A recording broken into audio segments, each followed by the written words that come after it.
시민들이 가장 많이 접하시는 112 신고 후의 처리라든지 각종 민원, 뭐 교통 업무, 생활 안전 업무 등은 그대로 기존에 시민들이 이용하고 계시던 파출소, 지구대, 경찰서를 그대로 이용하시면 되고요. 예. 간단히 정리하자면 경찰 내부적으로 그 권한과 책임이 조정되는 것이라고 보시면 되겠습니다.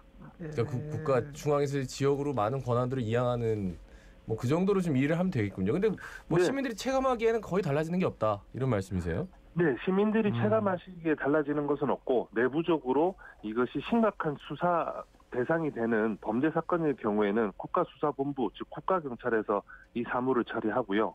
우리 지방자치단체에 소속된 자치경찰은 우리 민생사무죠. 뭐 112 신고부터 교통 업무, 그다음에 생활 안전 업무, 여성 청소년 업무 이런 부분들은 자치경찰이 수행하게 됩니다. 네. 아니 그러면은 자치경찰제를 왜 만들었는가 하는 생각이 드네. 들어보니까. 네. 예.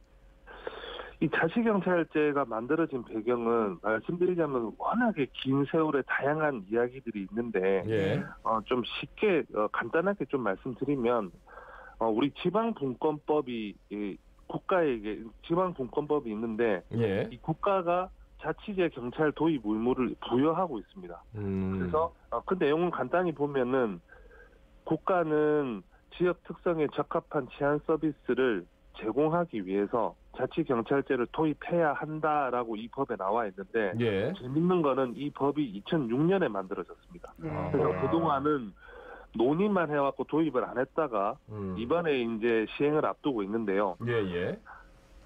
이번 정부에서 아마 우리 청취자분들도 다 알고 계시는 것이지만 검찰개혁의 차원에서 검경수사권 조정 합의문이 2018년 6월에 그 국무총리가 주재하는 자리에서 법무부 장관, 행정안전부 장관 서명이 이루어졌고 그 합의문에서 검경 수사권 조정이 나와 있습니다. 그래서 그 합의문의 5번째 항목에서 자치경찰제에 대해서 수사권의 조정은 자치경찰제와 함께 추진하기로 한다 이렇게 명시를 했었었고요. 그래서 아시는 바와 같이 수사권 조정도 일부 조정이 되었죠. 그래서 이 배경은 현실적으로는 권력기관 개혁을 위한 여러 가지 절차 중에 하나의 의미였다고 볼 수 있고요. 이 배경 중에 두 번째로 중요한 것은 사실은 자이든 타이든 경찰 권한이 이제 비대화됩니다. 경찰적 수사 종결권도 넘어오고 국가정보원에서 담당했던 정보 업무도 넘어오기 때문에 앞으로 권한은 점점 비대해지는데 이 권한을 분산해야 한다라는 이야기가 중요한 배경이 되거든요.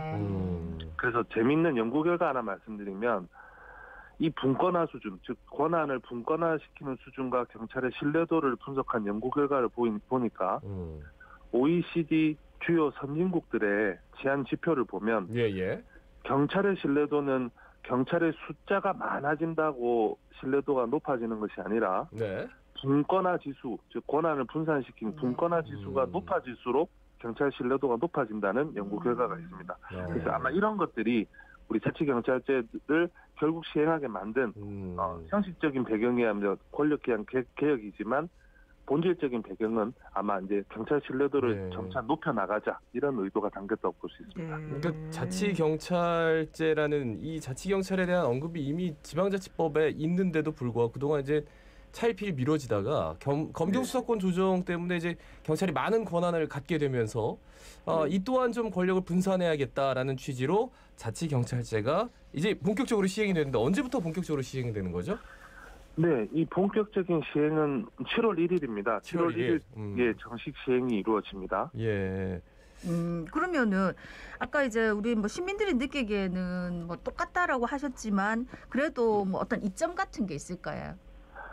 자치경찰제가 시행됐을 때 이점은 크게 한 3가지 정도 우리가 쉽게 이해하실 수가 있는데요.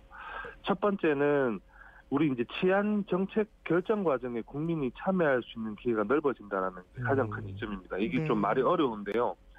이 자치경찰제를 하게 되면 지역 주민들 입장에서는 그 해당 지역에 맞는 치안 행정을 구현할 수 있는 어떤 시민의 목소리를 반영할 수 있는 절차가 있는데 그것이 뭐냐면 자치경찰제에서 이루어질 만한 자치경찰위원회가 구성이 됩니다.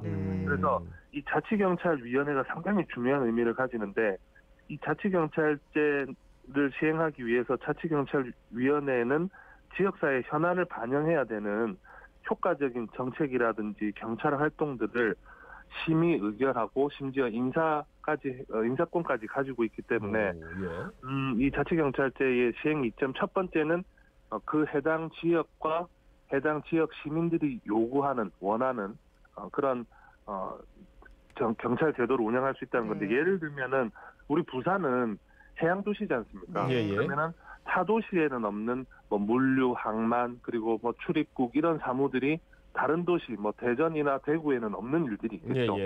그다음에 범죄의 유형도 좀 다를 수 있겠고 따라서 관광 또 도시이기 때문에 또 이 관광 시즌에는 또 관광 분야와 관련된 범죄가 있을 수도 있는데 이런 부산만의 치안 정책을 중앙의 눈치를 보지 않고 즉 경찰청장의 지시를 굳이 따르지 않아도 우리 부산만의 치안 행정과 경찰 활동을 할 수 있다는 장점이 가장 크고요. 두 번째, 세 번째는 간단한데 이제 두 번째 이점은 치안의 협력적 경쟁이 이루어질 수 있다라는 장점인데 그러니까 타시도와 이렇게 비교했을 때 그렇죠. 그리고요 세 번째는요?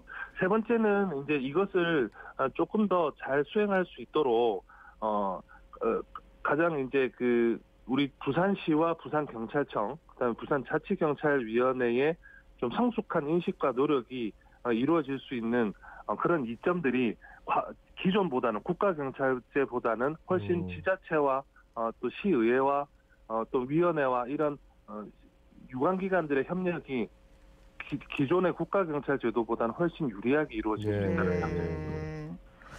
그런데 또 그 이제 반대로 걱정되는 부분도 안 있습니까? 그렇습니다. 이거는 뭐 사실은 좀 짧게 해주시죠, 요거는. 네네네. 아무래도 공정의 문제가 우려되고요.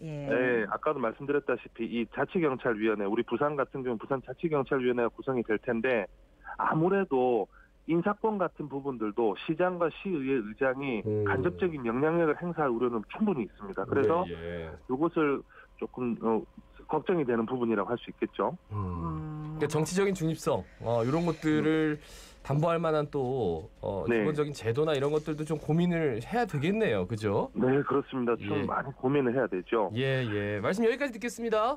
네, 감사합니다. 고맙습니다. 네, 지금까지 감사합니다. 한남대 경찰학과 이도선 교수였습니다. 지금 여러분은 부산의 목소리 자갈치 아즈매를 듣고 계십니다.